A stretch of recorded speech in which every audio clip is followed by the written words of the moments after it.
Evening. Good evening. I know that we say this quite often, Mark, but I really do love the music to our little promo videos. I just think it's great. I still find myself bopping along. It's great to be back. How's your week been? Absolutely. Yeah, really, really good. It's just the first day of the week for me here. So I'm actually on half term myself this week. So today I've been doing a few things with my children, and they're currently squirreled away somewhere, hopefully being well behaved and quiet whilst we're doing the show. Yeah, really, really pleased to be back live with you this evening. This marks the start of a mini series of 3 episodes. And rather than try and talk your way through it, you know me and Ollie, we do love that theme tune. And so we've got another little video for you. Yeah.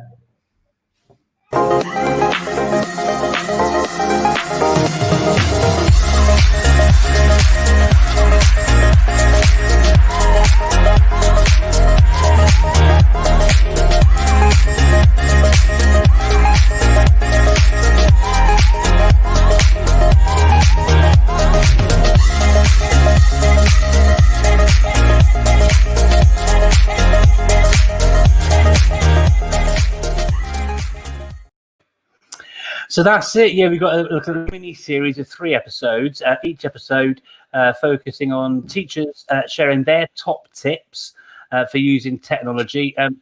Honestly, you know, the last 8 months or so have been just, you know, you wouldn't, if it had been a year ago, you couldn't have written it. I remember sitting down for a meal with some of the leadership team and other speakers who were involved at the Jess Digital Summit back earlier this year. I mean, we were talking about, you know, field trips and what we were doing over the sort of next few months and things.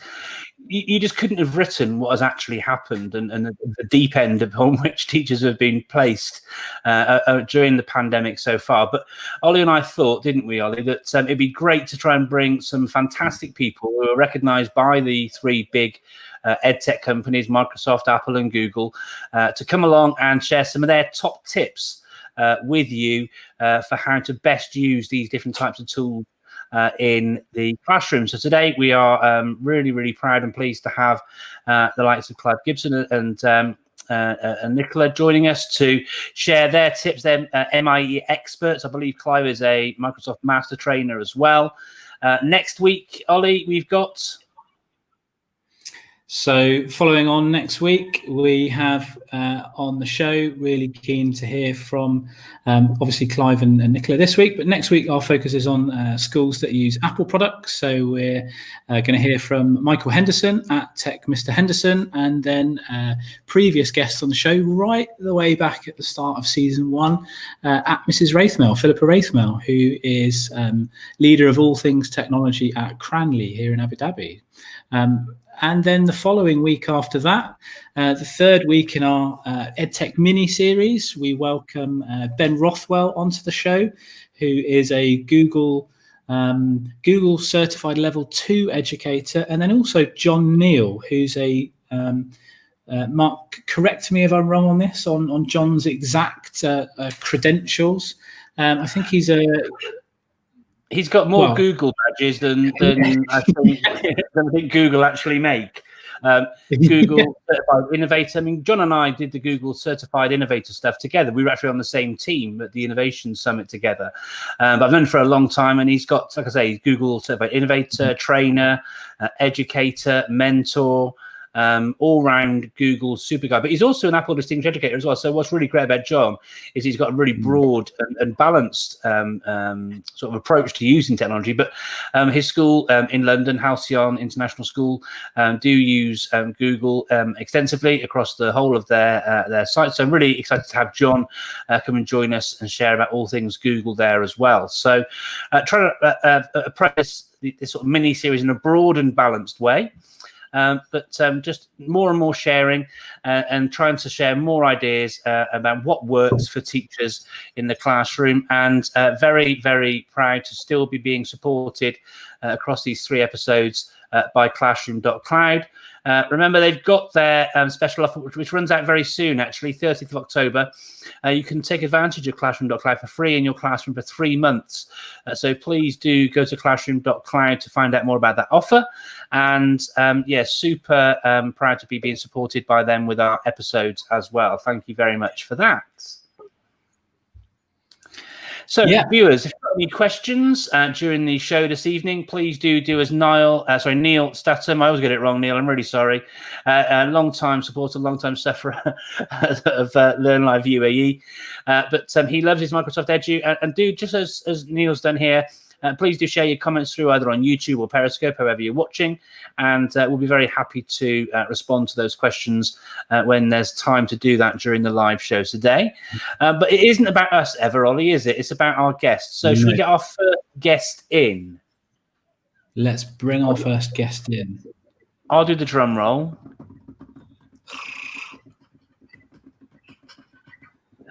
And there he is. Welcome, Clive. Don't want to mess with you, viewers. Before we went live, we did see Clive. Just behind Clive is his boxing bag, and he was showing off his weights before. So, yeah, no messing with Mr. Gibson.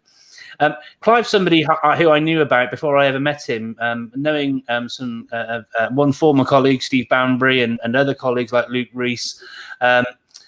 Clive was described to me as somebody who sweats Microsoft. He knows so much about the whole Microsoft ecosystem, and what he doesn't know isn't worth knowing was how he was described to me as being. So it's great to have you, Clive, on the show this evening. Your knowledge and breadth and depth of all things Microsoft is second to none. I wouldn't want to be in a Microsoft sort of quiz night face-off with you. I think you probably win hands down against me. I'm still just pleased I can do Windows Shift and S, to be honest. But we'll leave the floor to you with what you want to share with us today. Thank you so much for joining us, Clive. How are you? Yeah, great. Glad to be back in school. Lots of students in front of us, going really well. So yeah, it's all good. So thank you very much for having me on the show. And yeah, I'm going to just share a few little things that might just help ease people into making some big gains with very little effort. So, brilliant stuff. So let's get that up and running then, shall we? Have you got your presentation or your screen ready to share so you can run through those things? Yeah, give me a second. Right, there you go. Okay, you're on the stream. There we go. Woohoo! All live. Okay, for me, the biggest thing about using something like OneNote, so I'm going to base all this within what I can do within OneNote. The biggest thing is to change how you're teaching. If you're going to teach exactly the same as you would in a classroom face-to-face with OneNote, you lose all the benefits and you don't make those easy gains that can make a huge difference in what the students can do. So for me, it's all about releasing the students, letting them go as fast or as slow as they want.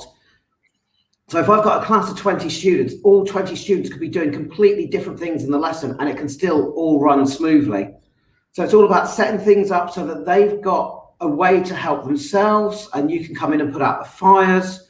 So I always start, and we've done this in our physics department. I didn't actually make this. Ian Lazenbury and Graham Black put this together. The majority of it was Ian Lazenbury, and then Graham rejigged a few things. So what we start with, so this is mass and weight. This is what I was actually teaching today. We've got the learning outcomes. Then we've got a PowerPoint here, which the students can use if they want or need. We've got a textbook page. We've embedded some YouTube videos. So they've got all the help there that they need. So I don't say that they have to use the textbook or the PowerPoint or the videos. I will talk through at the beginning a quick 5 or 10 minute spiel on the bare bones of the lesson. They'll then go through, they'll use those different things to help themselves. They'll ask me, they'll collaborate. Some of them will go really quickly, some of them will take a bit more time. I can then circulate.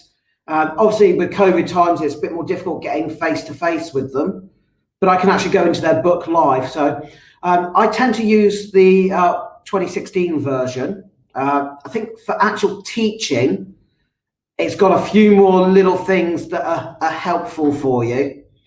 So that's my main intro to a lesson. Looks just like that. If I look at Newton's first law, which was the lesson before, again, learning outcomes. There's a video embedded, which I made years ago, which we've just taken straight off and hashed back in. There's a textbook page. There's a help video. So just starting that way, it's got like a landing page that students can come back to. So they've got me, they've got all the help there. They can go online, you know, they can Google things, they can collaborate, they can work through teams to help each other.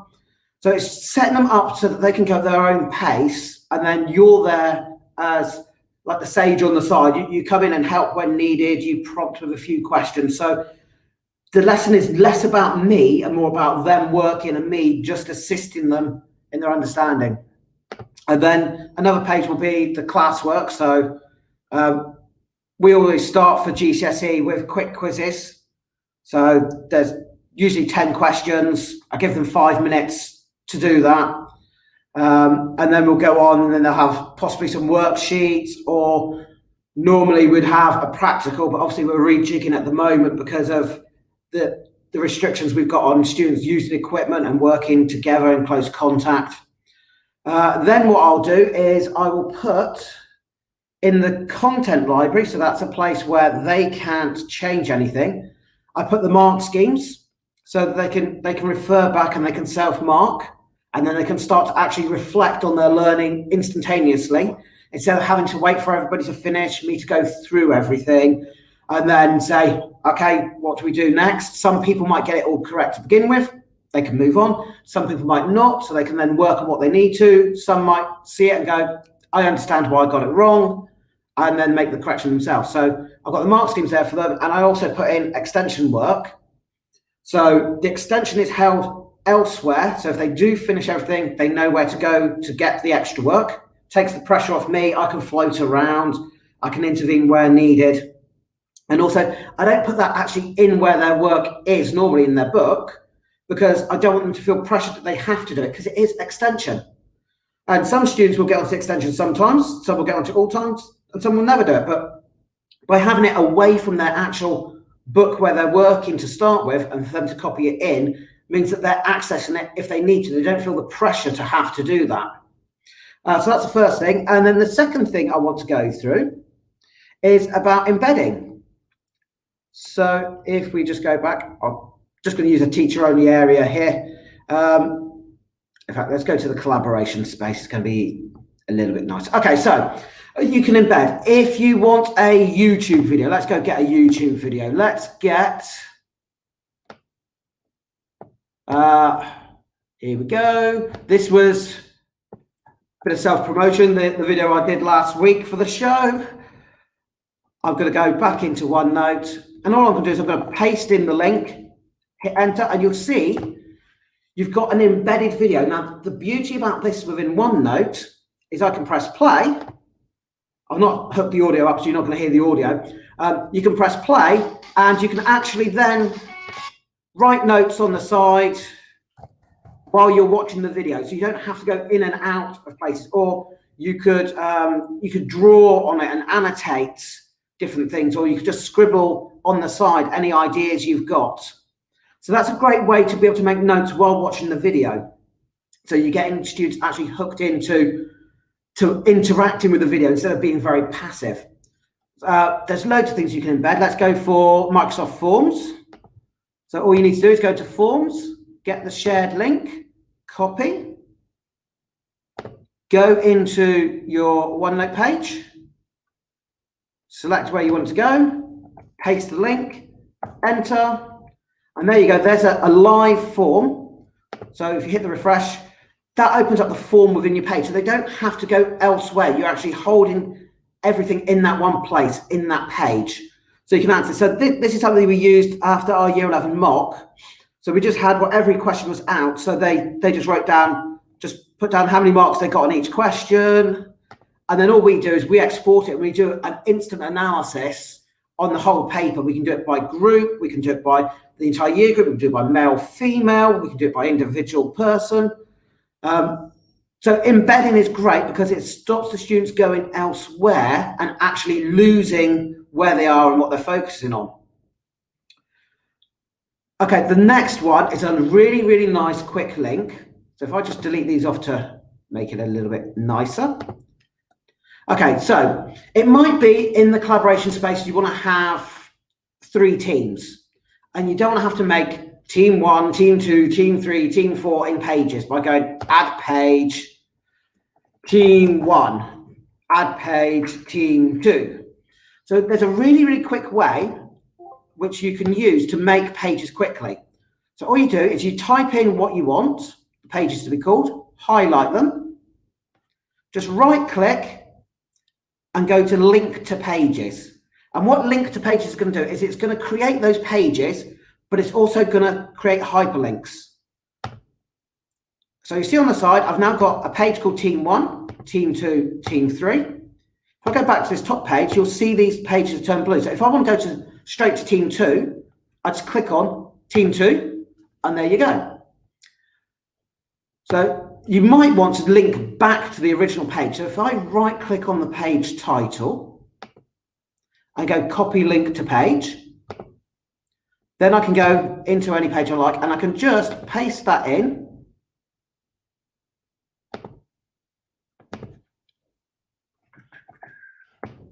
And wouldn't you know, it's all gone slow. Okay, let me try that again. Right, there you go. So now if I click that link, that'll take me straight back to that first page. So I've used this before to create textbooks, so you can pop in between pages and always go back to the content library, and the content library will take you where you want. Or it could be you want to just import your class list.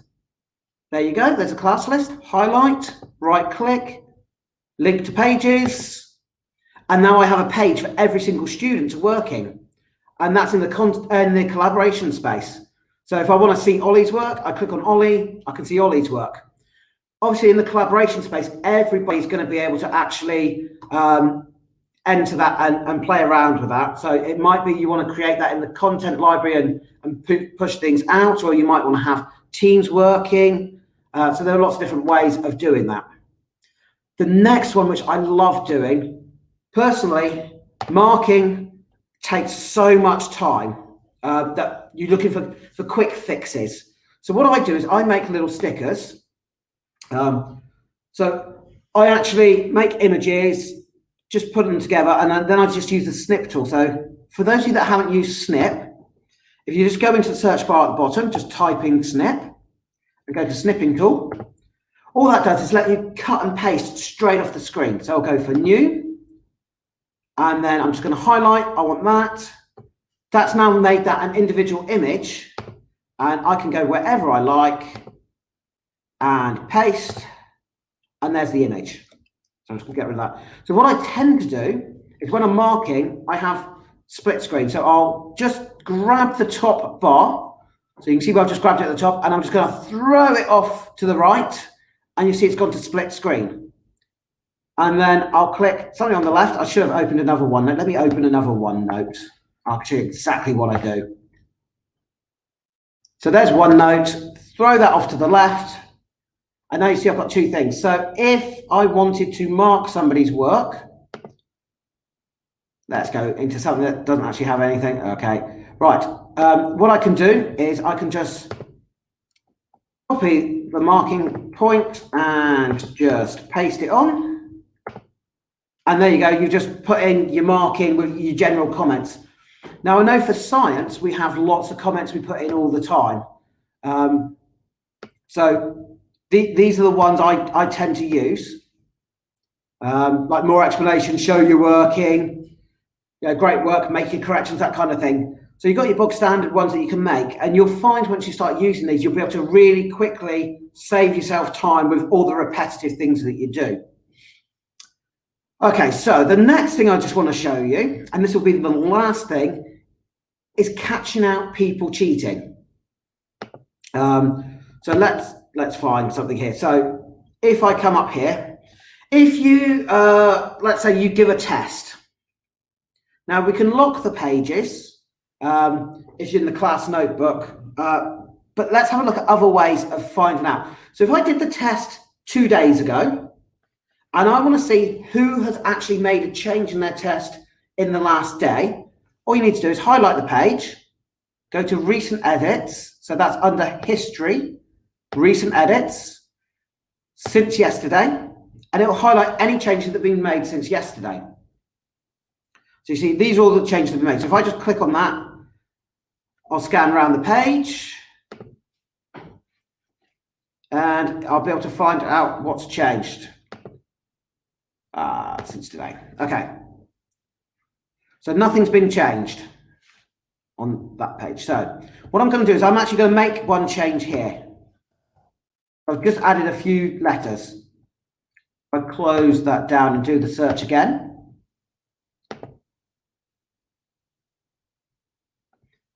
You'll see it's highlighted yellow. So that tells you that there's been a change. And when you go over it and right click, you can then see when the change was made. So I can right click and you see Clive Gibson changed it just now. Whereas the rest of the text, right click, Mr. Lazenby originally wrote this on the 7th of the 5th, 2019 at 7:44 in the morning.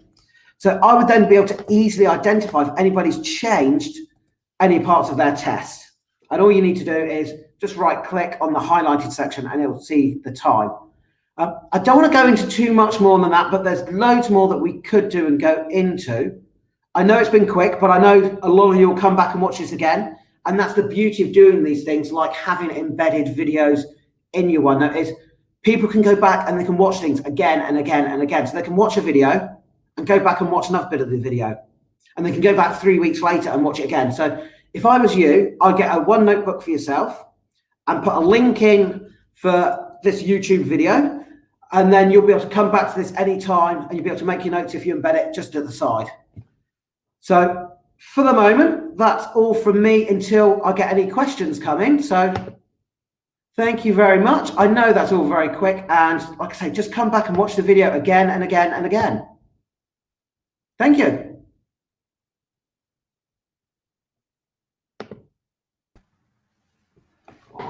Thanks, Clive. Mark, I think you're muted there, mate. I am, yes. Good spot, Ollie. Thank you. I was just saying, we had a nice little bit of feedback from Al Kingsley sharing about the sort of tip, quick page creation tip there. That was really good. I didn't know that one, so that's really, really useful. Thank you very much, Clive. I wondered if you had any top tips, because lots of teachers I work with say they err against using the collaboration space, because when they do choose to use the collaboration space, it ends up being a bit of a free-for-all. Students not knowing where to go. Now, the advice I often share with them is one of two things, which is either to put a table in the place and sort of put in one of the cells the name of the student, so the students are guided as to where to go and do that sort of thing. I saw a great idea from another MIE expert, Jane Bassnett, putting in A4 pages as images and then students writing onto those into the collaboration space. But I wondered, Clive, if you had any top tips for best use of the collaboration space, because it can be so powerful for so many different uses, particularly when students are having to be more remote now as well. Have you got any ideas or sort of tips you could share around that, please? Yeah, too many people try and focus on how it's done with the technology and lose track of what we do as teachers. So I think a lot of it with the collaboration space is setting your expectations, making sure the students know where to go and what to do, and giving them a very focused task. So it might be that they're designing an experiment. So you set it up and then you say, okay, you're going to create, or I would create a page for their team, tell them which one to use and how they're going to go and they're going to work in there. So I think it's less about how you set it up on OneNote and more about how you share your expectations. And that's where the power of being the teacher in the room or on a video call is the big thing that makes or breaks the collaboration space. I mean, this is the great thing about Microsoft is every product they make it so you can use it how you want to use it. There are so many different ways of doing things and using them, and you can come in from different angles. So, you could, like say, you could create tables, you could create passwords for tabs. There's lots of things you do, but it literally is sharing the expectations with the students and knowing where you're going and what you're doing first is the real powerful tool, and then that lets them use the collaboration space wisely. Brilliant. Yeah. Thank you very much for your feedback on that, Clive. Cheers. Thank you. Ollie, over to you. I was just going to say, if you're not in a position where you want to give unrestricted access, you can in the OneNote class notebook. If you go into Manage Notebooks and then choose your notebook, you can restrict access to different areas of the collaboration space. There's a little sort of checkbox or sliding box called Lock Collaboration Space, and then you can set permissions for different pages within the collaboration space if you only want specific students to work with one another in that location, rather than giving them the opportunity for that free-for-all. But it does depend on how your organisation sets up teams. So, like, if your OneNotes are set up through teams by the organisation and the organisation don't give you the rights to do that, then you can just go in and set passwords on tabs if you wanted to. But you can, or use the content library if you don't want them to change anything. Or use a content library if you don't want to change anything, Or our school, for example, we don't link Teams and OneNote. We keep them as two separate entities so that we give teachers the opportunity to own it as they'd like. But I know that's not every school has that opportunity. Shall we welcome our next guest onto the show, Mark? Yeah, absolutely. Let's go for it. I'll bring her in now. Our next guest is Nicola Hollingsworth. Nicola, hello. Welcome to the show. Hey, thanks for having me. Welcome. Very excited to be here. Welcome to the show. It's great to have you on. Yeah. A bit shiny now, is it? Yeah. With me and you. Ollie's feeling left out, Nicola, so there you go. You did a marvellous job there. That's great. Anytime. Nicola, you're also a fellow MIE expert within the region. For those people watching that don't know you, could you just share a little bit about yourself, please? Yeah, definitely. So I've been working in the Middle East almost 3 years now, out in Ruwais. So while technically in the Emirate of Abu Dhabi, I am in the Al Dhafra region. I'm a PE teacher by trade, but in my school, I'm also a technologies coach. And I didn't think that was going to be a big deal. And then everything happened. So now I'm a bit more tech coach than PE teacher, to be honest. And I'm not mad about it. How come? How come I'm not mad about it? Or are we experiencing the same situation? I just have enjoyed finding out about all these different things that I used more technology than some of my peers, but I definitely I wasn't in the situation that we all now are in, where it's really been 2 feet diving in, whether we liked it or not. And being a tech coach, I have all of my peers in school coming to and asking me questions and asking for how-to videos. And that's forced me as well to really up my game. And I've loved it, you know. I think as teachers, it's really important that we're always learning. And this has just pushed that to the next level with technology and myself. So. No, these are very definitely strange times, and I'm sure that your colleagues come to you left, right, and centre for everything. How have you found that pressure? I enjoy being the centre of attention. No, it's funny, and it's always. I had someone as I was walking out today, and they were like, "Nicola," and I was like, "No, nope." And they wanted a how-to video, and I was like, "Have you checked my how-to video list? Because I think I've already." And she was like, "Yeah, I haven't checked your list yet."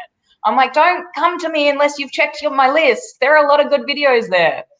But I really enjoy helping them, and I've loved seeing them grow as well, because we only became a team school, a Microsoft using school just at the start of this whole thing. So everyone took a real big deep breath in and was like, are we going to be able to do this? And now I'm going into lessons and seeing them absolutely rock our high flex situation where, you know, they've got the webcam going, they've got the kids in the classroom, they've got the kids at home, and they're like, yeah, I can do this. That's fantastic to hear, given the sort of starting point you had only a very short time ago. It's interesting the point you make around sort of growth mindset for teachers as well. Sometimes, like we may have seen from our students over the years, actually that sort of learned helplessness that teachers can sometimes have. You know, a quick, like, have you had a little look on Google, sort of query back to them first can actually sort of really help sort of move things up a bit. Have you got any strategies for how to sort of work on that, given your experience the last sort of 8-9 months around this stuff, Nicola? Have you got any sort of, I know you've got some top tips for using the software and things, but often it's not the technology that's the issue, it's actually people. And I mean, Clive, you alluded to it with how you sort of manage behaviour for learning with technology with your students. Have you, Nicola, got any tips for anyone in a similar position to you and how to work with colleagues to help raise their game when it comes to their sort of confidence and competence with technology? I mean, I always encourage, especially at the start, my teachers, you know, make a team to play around in, make a OneNote to play around with, add yourself as a student, as a teacher, all the rest, make those mistakes and own them. Like, we all make mistakes and we're all learning, the kids and us, with technology, and that's fine. A big thing I did encourage my teachers was to go on to Microsoft user voices and vote for things, so that then they got the email updates about when things were rolling out, because I got a lot of questions, you know, about hard mute and things like that again and again. And I'm like, they're coming, you know, breakout rooms, we're waiting. So I was like, well, if you go on and you vote for it, then when it rolls out, you'll get an email about it and you won't have to ask me again. That's great. Some top advice and top tips there. I know you've got some things you really want to share with us as well tonight, Nicola. So are you ready to run through your little presentation with your ideas you want to share? Is that ready for us to bring up? Yes, that is almost. Let me share my screen and go over. Cool. There you are. Yeah, awesome. Okay, I'll drop us all out and you'll have the floor. Great. So I'm going to start off with some meeting tips, which all of the teachers in my school love and use all of the time, which is super basic. But if you're not already using it, I highly encourage you to look into it. When we started, we were having some real issues around taking attendance. So when you're in a meeting, which I'm already in, and you've got the participants bar open, you go to the 3 dots at the top here, and in Microsoft, those 3 dots, that's where you always want to be. And you can download an attendance list. Unfortunately, you can only do this while you're in the live meeting, but that will give you the list of students and exactly when they joined or also left. So if you just make sure you set a reminder, or if you're lucky enough to have a TA, they can do it, download it during the meeting, during the lesson, and then use that to take your attendance so you don't have to waste time other ways. The other one is the hard mute, which everyone loves. So at the top here, once again, you can click don't allow attendees to unmute. Now, the trick with this one is how students then do unmute themselves. First, they have to raise their hand. And once their hand's raised, you can hover over that specific student and hit the 3 dots. It's not going to show up for me, but a list will come down. And on that list, it will have the option to unmute that specific student. Well, not quite unmute. You'll be allowing them to unmute themselves. They'll still then need to unmute themselves, just in case they're doing something else and forgot they even raised their hand. Then after they've answered the question, do make sure you go back to the 3 dots with that student and re-mute them. Otherwise, they can continuously unmute themselves. It's great for when you need to give a bit more of a lecture than a discussion. And then at the end, if you need to change it back, 3 dots, allow attendees to unmute themselves.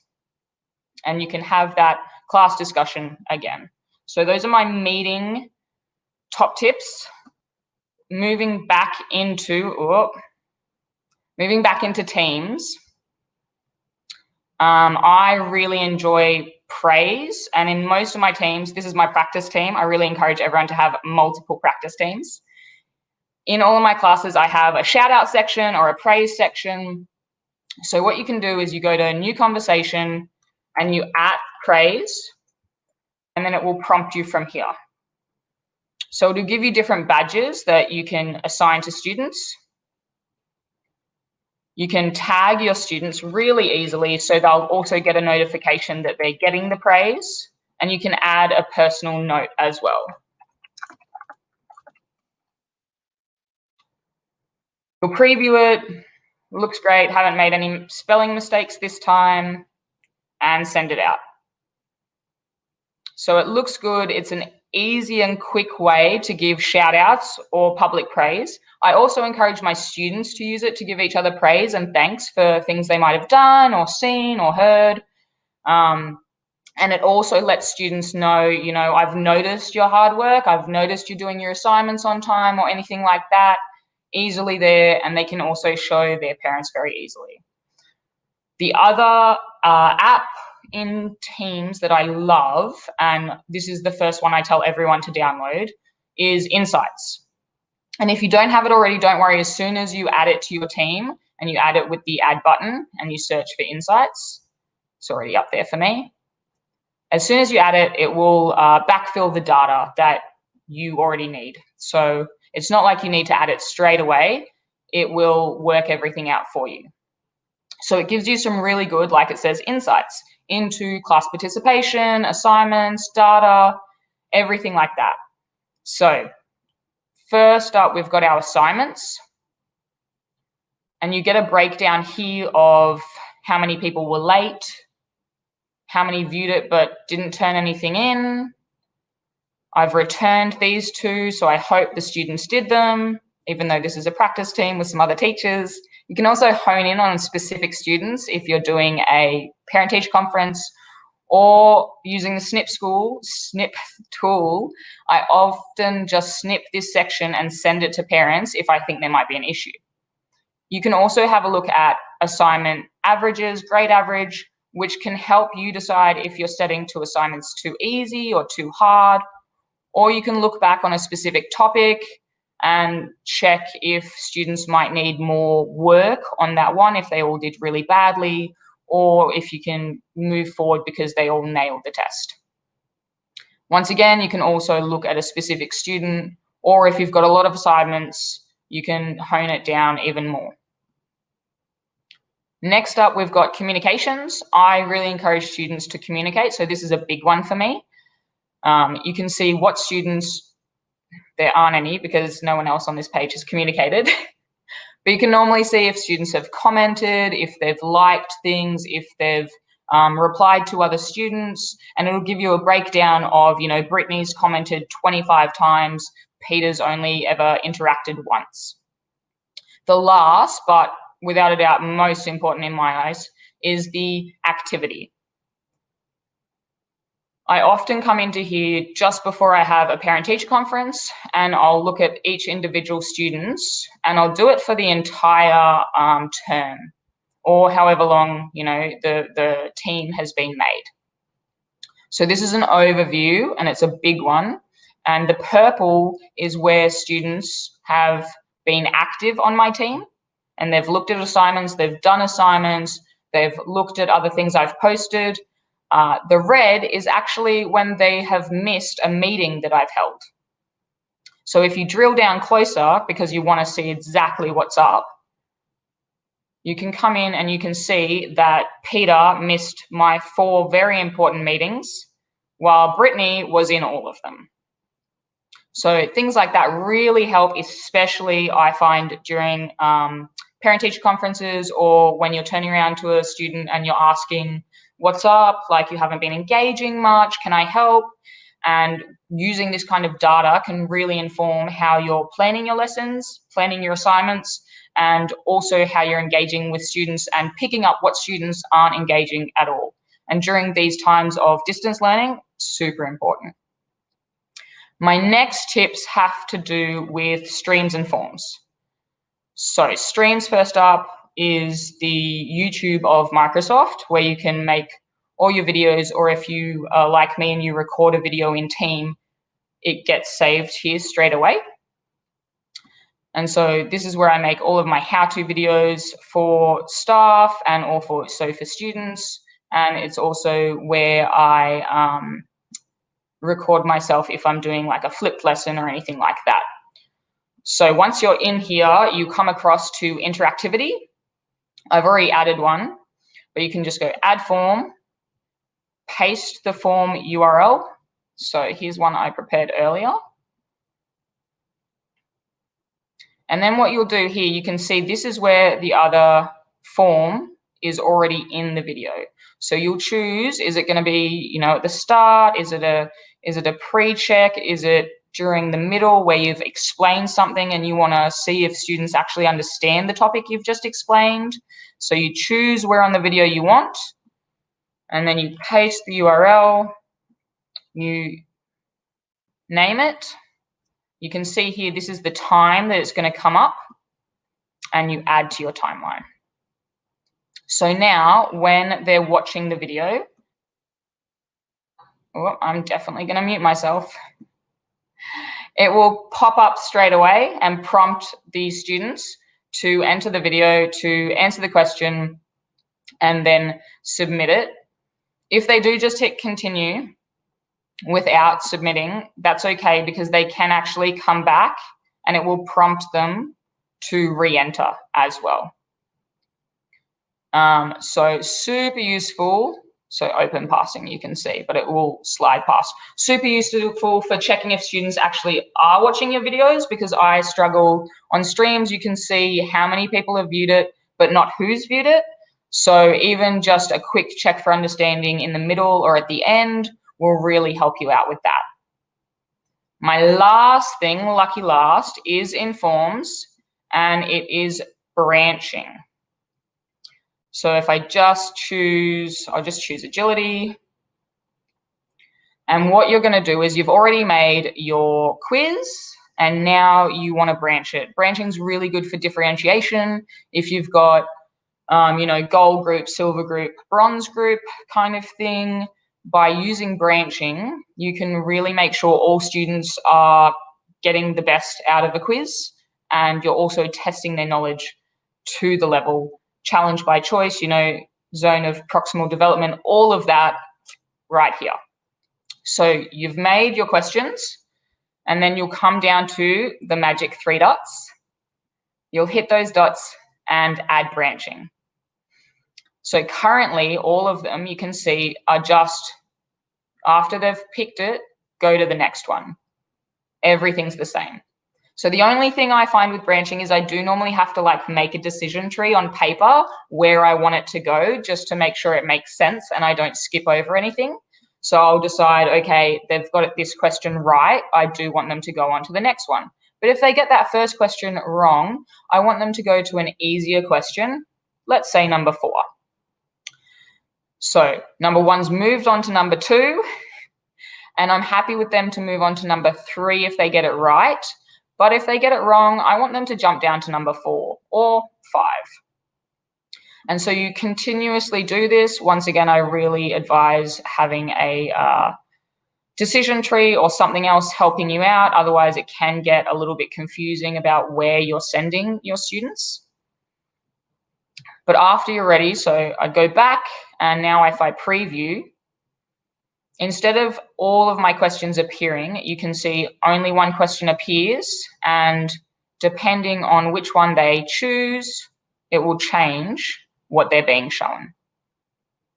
And if you've decided that was a horrible mistake and it doesn't make any sense for your students, really easy to go back into branching, go up to the top, those 3 dots, reset. That covers my top tips for today. Super basic, but I'm a really big fan of keep it simple, stupid, the KISS principle. So I hope you've learned something you can take away. Yeah, I'm a big fan of the keep it simple, silly thing as well, Nicola. That's really, really great ideas there. Thank you ever so much. Audience, viewers, if you do have some questions for Nicola around the things that she's been sharing, please do send those through in the chat. Ollie, did you have any questions for Nicola about her presentation or things she shared there? how long does it take you to make a decision tree for branching in forms? I think that's a fantastic piece of advice there. I was chatting to our head of computer science, who's a big advocate for forms as well. And you know, that wasn't a piece of advice he gave me, actually. He just sort of did it off the cuff. But I think, like yourself, I would need a decision tree just to help, you know, make my working way easier with doing that. How long roughly does it sort of take you? Obviously, it depends on the amount of questions, but normally I try and keep my quizzes to about 10 questions. And so to do that, to make that tree, it's only about 2 or 3 minutes. I am a huge fan of decision trees, so use them as often as I can, however. But yeah, like you said, when I first made it and I didn't use decision trees, I didn't kind of have that flow in front of me. I think I ended up leading the students in a never-ending circle. Yeah, it's a great opportunity as well, I think, once you've got to a certain point in the curriculum to something that Mark talks about as well, flip the flip, and getting the students to create a decision tree potentially for a series of questions, and then get them to produce a form themselves to test each other. It's a really good idea. I love insights as well. I'm a big fan for that. I've had that running in the background for a few months now. I think it's such a valuable tool to just be able to sit and gather that data on digital activity. It's so useful. It's massive, isn't it? And I still do run into a couple of my teachers who aren't using it, and I've given 3 PDs on Insight, guys. Like, I love it so much. It's the one thing I'm like, everyone should install it right now. If you're not using anything else on Teams, use Insights. I've got another question for you. Obviously, you're you know, invested and interested in your own PD. What advice would you give to viewers that as to where they can go to upskill themselves, other than watching your top tips and Clive's top tips on tonight's episode? Where can you point educators that want to learn more about Microsoft products? Yeah, so definitely the Microsoft education community is massive. And I remember when I first joined, it seemed like I did all of their lessons very quickly, and they just keep adding lessons. Like, I haven't done them all at all anymore, because they are continuously updating it. So it is really impressive. And then obviously I love to follow Mike on Twitter, and also on YouTube. Constantly, just every time he updates, I'm there on the phone. And then, yeah, there are a number of, you know, MIE experts on Twitter. It's really good, and they'll often post as soon as they see an update. I remember when the hard mute came out, I knew about it as soon as I got up this morning, because everyone was going nuts about it on Twitter. So definitely develop that Twitter community and Microsoft educator community as well. Yeah, big shout out to Mike Tholfsen. I mean, he is such a lovely guy. 20 or 25 years he's been working at Microsoft now.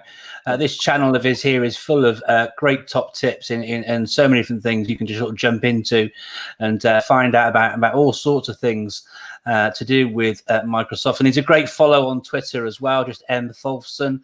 And he's really approachable as well, you know, from people who've got Twitter followings to someone who's using Twitter for their first day. You know, he responds and engages. He's a really, really good guy. And so, yeah, I'll reinforce that big shout out for Mike there.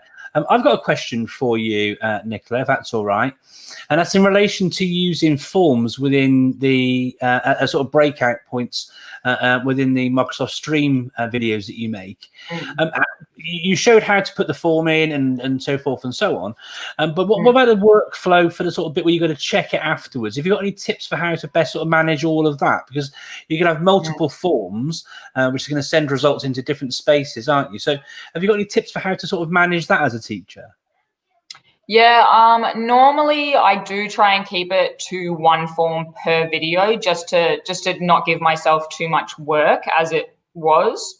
And I definitely encourage you to set yourself a schedule with checking things like that, if it's halfway through the week or at the end of the week or whenever works for you. But it's not something I would check every day, because it's just going to add to those little things that that are killing teaching, let's face it. And I say that because I'm reading Kat Howard's book right now, Stop Talking About Wellbeing. And I'm just on the, like, you know, too much work for no reason bandwagon. I'm like, yeah, stop it, everyone. Stop giving yourself more.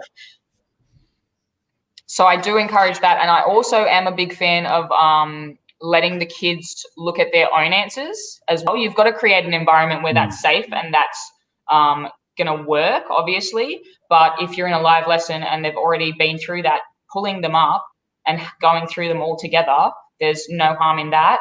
And that solves 3 birds with 1 stone.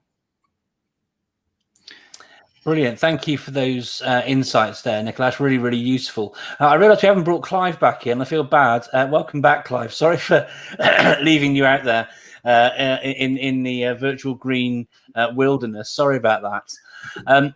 Just wanted to come back to you both. Rubric is a word which doesn't mean much in education to people who are from the UK, and a lot of the expats in the region are from the UK. Obviously, other expats, you know, you're Australian, I believe, and I was hoping I got the accent right then. We've got Americans. We've had former guest Jeremy Williams, for example. That it is a really diverse expat culture out there. But the word rubric doesn't really mean much to UK educators. And I regularly share this thing about, well, a rubric is a mark scheme. And as soon as you say it's a mark scheme, but rubrics are really useful when you're setting assignments in teams. And so I wondered if either of you had any sort of ideas and tips. Maybe come to you first, Clive, and then over to yourself, Nicola, afterwards. If you've got any sort of tips about how to manage all of that sort of stuff within Teams, and then perhaps on top of that, how that might link through to what you do within OneNote, because it's not exactly the same processes within each of those 2 tools, is it? So, yeah, I just wonder if you could share your thoughts on that, Clive.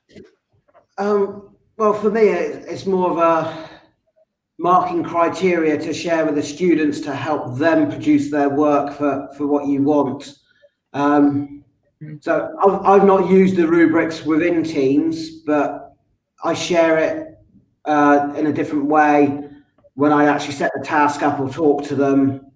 Or like, I mean, we used to, with the books, you used to like get a piece of paper, print out a little marking criteria and staple it in everybody's book. So, you know, you're just doing the same thing.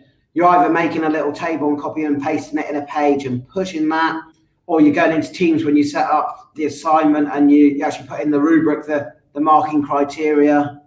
But again, it's just backing up what we've done for years. It's the share with the students what you want them to do, what they're going to be marked on. And it's just, there are a whole host of ways of doing that using the technology.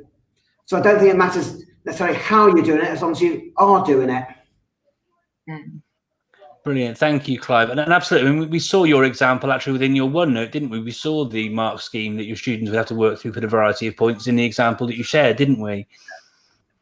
Brilliant. Thank you, Clive. What about yourself, Nicola, from maybe within a Teams perspective? Yeah, I'm the exact same. I kind of share it sporadically throughout and like to remind them of expectations and what they should be hitting each week and everything else, but I don't have it embedded in my team anywhere, even though you can do that in the assignment area. So maybe I'll look into that. That's next time's episode, right? All about rubrics. That's the next show. Yeah, rubrics. Yeah. Rubrics 101. Not coming. I'm not coming. We've had a question come in, Mark. Should we just bring this up? Yeah, go for it. We've got a question come in. Inserting forms in a video is a great tip. If you download the video, do forms download with a timestamp? I have no idea. Clive? I've never inserted forms in a video. I've never downloaded a video. As far as my understanding goes, when if you want to utilize the forms feature, then you need to keep it all sort of one-stop lock within Microsoft Stream. If you download the video as a video file, then you just get the video file. You don't get all the bells and whistles, because that's all sort of stuff that sits behind the actual platform that facilitates it working. It could be like the AI you might see on YouTube, for example, for live subtitling, or same thing in Teams with live captioning. It all sort of happens on the fly. Yeah, it doesn't sort of happen when you sort of download a video afterwards, was my understanding anyway. I'd agree with that. Yeah, it saves it's like your MP4 or whatever format you want it in, and then you have that sort of fresh file. But it's a bit like Edpuzzle. You can do the same sort of thing in Edpuzzle, can't you? Drop in questions throughout the video and all those sorts of things. But when you're only down on the video isn't sort of hypertext rich thing. So it's all you only get the actual video file when you download the stuff. Is my understanding. Do you understand too, Ollie? Yeah, that makes sense. I haven't actually inserted a form into a video on stream yet, but I'm going to have a go now, Nicola. You can hold me to account for that. I want you to ask me next week. But I think you're right. Once you take it outside of the kind of Office 365 suite, you're going to lose that functionality. See, I don't know. I'm just looking on Streams at the moment, and I can see that you can save as a link, which will take you into Streams, but I'm just trying to look to see about actually downloading an individual video and just see what options it gives you. And we'll see if we can answer the question. Here we go. Officially learn live. I'll just do that in the background while. Okay. Well, while Clive's doing that in the background, I'm going to jump in because we've got a lurker in our midst. Which is actually Mr. Ollie Lewis, because Mr. Ollie Lewis is actually also an MIE expert. So, Ollie, putting you on the spot, could you share like one easy, top tip, number 101, that you think might be really useful for anybody watching this evening? You could have told me that you were going to do that, Mr. Anderson. How mean, Mr. Lewis. See, I've got many badges, but I don't have the MIA expert badge. But you've always got to have a crowd pleaser up your sleeve, Mr. Lewis. You need to be able to pull these things out, don't you? I thought this show wasn't about us. It's not, but it's not, but it is now. Yeah, I'm actually having to think on my feet now. I wasn't expecting this. It's far easier to ask the questions, Mark. So one of my favorite things within Office 365, just give me one moment to try and find it. I'm very sorry. Yeah, I'll cover you as you look for it. I just downloaded that video with the forms in it, and it didn't download the forms. So no. Yeah.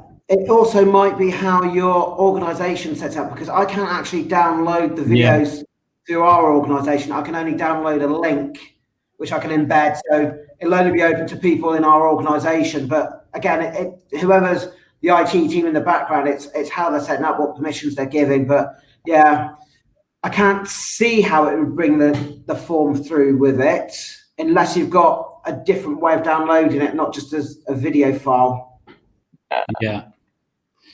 One of my favorite tools has to be within OneNote. I think it's such a use. Well, two things. First thing has to be they're both accessibility tools. So the first thing is Immersive Reader. I think that's such a valuable bit of kit for all of the students, because not only does it allow you to change the speed that the text is written at, you can change the color of the background, you can change the fonts, you can set it so that it highlights either an individual line or 2 lines or 3 lines. You can change male or female voice. I think that's a super useful tool. I think one that I've been using quite a lot recently, alongside that, well, I've been trying to teach the students to use Immersive Reader, is the translation tool. I think the translation tool is such a useful bit of kit. Let me just see if I can share my screen. Go application window. I'll come in here. Okay. So here's just a few set of instructions for you. You can see that coming through. Okay. If I go to the view setting, you've got Immersive Reader built into OneNote here, which is a really useful tool. You can either select the text you want or just get it to read the whole page to you. But more recently, it's been the Translate tool. And getting it to translate a page into literally any language. for any learners that you might have in your class. It takes a little bit of time for, you can see, there you go, the most recent language that I've used is Korean, but if you look at the selection of languages here, there are so many of them. I think there's about 50 different languages that you can choose. I want the Klingon, Ollie. I saw the Klingon option there.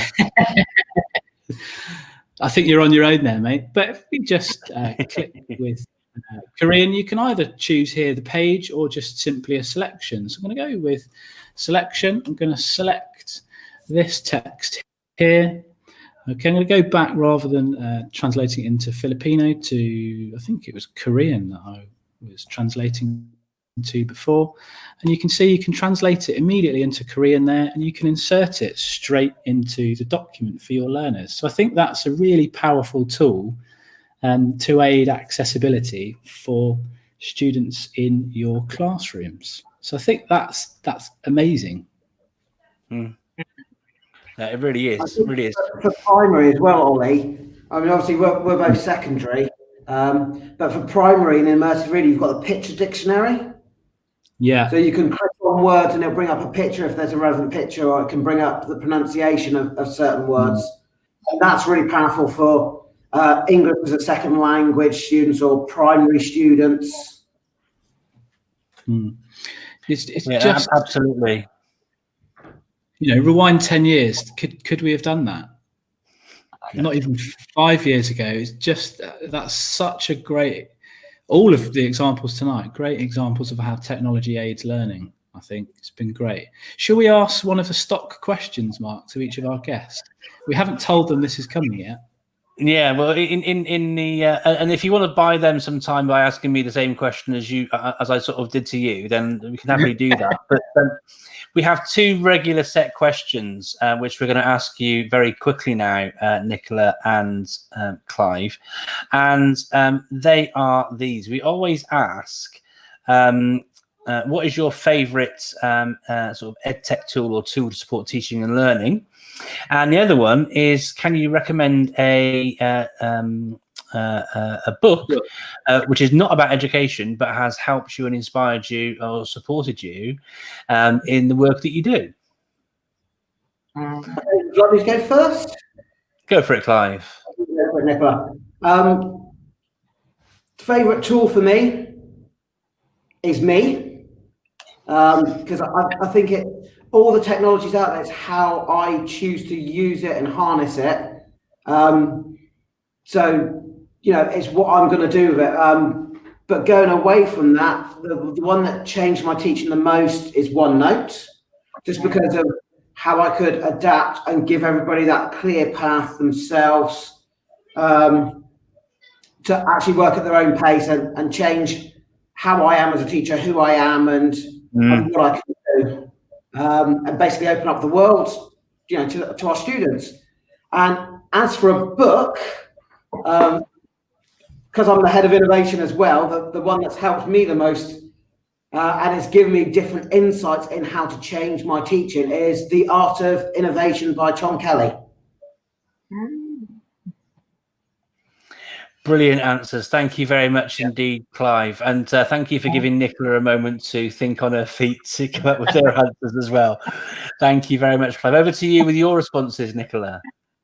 Yeah, I think at the moment, definitely just the wonders of Teams, letting us engage with those students who are still at home and who knows how long they might be.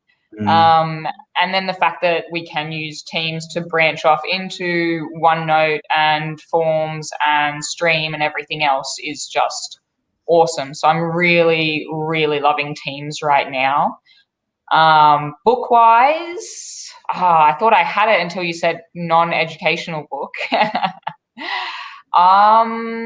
Maybe it's a rugby book, Legacy by James Kerr. It's a New Zealand rugby book, and it's about, you know, the culture around you and how that can impact just everything. Yeah, that's a brilliant, brilliant book. Really enjoyed reading that a couple of years back, you know. It reminds me of my book. Hey? I like the way you've not read my book. But it's on his reading list, though, Clive. It's on his reading list. On my reading list, yeah. I tell you what, when all the lockdown and things change, and I'll come up to Dubai, we can exchange a book. How's that? I don't think either of us has got time to read another book, have we? Not yet. Well, holidays, yeah. Holidays, yeah. Well, clearly Microsoft is the ecosystem that just keeps on giving. That's what I've been seeing over the past 9 months, really. Quick turnarounds on educator requests on things like hard mute and all sorts of stuff, in touch with insights, all sorts of stuff. It really has been the gift that keeps on giving. Not to pay disservice to Google and Apple, who've also been pulling out all the stops in their regards. But for those schools that do use Microsoft tools, it has been a real life changer and really helps ensure that the continuity of learning can continue. Thank you very much this evening to our special guests, Nicola and Clive, for joining us and sharing their insights. Please do follow them on social media. Nicola, if you could, I'm very sorry. Did you change your Twitter handle recently? I thought I had a handle on your handle, but could you both share where people can find you so they can find out more about you? So at Miss Nicola Ann. Brilliant stuff. NICHOLA. HOA. I've got a handle on that bit. Clive, what's your Twitter handle for viewers, please? At Clive_Gibson. Brilliant stuff. Well, that just leaves then a goodbye from me and goodbye from all of the rest of us. But before we go, Mark. Yes, go for it, Ollie. One little reminder that obviously coming up is the Guest EdTech Virtual Summit in Dubai on the 24th, 25th of November. Please do visit www.guestleaders.com. You can obviously see all of the amazing people that are presenting their insights into various EdTech products. And you can also catch Mark and I delivering a special session as Learn Live UAE, which has a focus, why bother with EdTech? So we're looking forward to that. Yeah, massively looking forward to that session. Try and be a bit contentious. Obviously, we're big fans of technology, obviously, but I think it's always worthwhile actually asking those tough questions and trying to sort of really to help people be honest about their choices and their uses. So really looking forward to that session and the guests we'll have on there. So thank you very much, Ollie. Cheers. So that's our show done for this week. Thank you very much indeed for joining us. Thank you again to Clive and Nicola for all their sharing and their insights. And we're back next week, and we have, forgive me if I've got this wrong, Ollie, but I believe we've got Michael and Philippa next week on the session exploring best ideas and top tips for using Apple technologies in schools that have Apple technology. Thanks for joining us, and we'll see you same place, same time next week here on Learn Live UAE. Thanks for joining us.